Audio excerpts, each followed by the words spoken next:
எதற்காக குழப்பமும் போராட்டமும் உறவுகளிடமிருந்து துவங்குகிறது? அதை சிந்தித்ததுண்டா?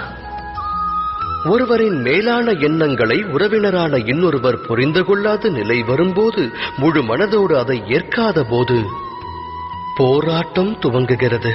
அந்நிலை அதிகரிக்க அதிகரிக்க போராட்டமும் வலுக்கிறது. அடுத்தவர் எண்ணங்களை ஏற்றால் சுகம் அங்கு பொங்கும்.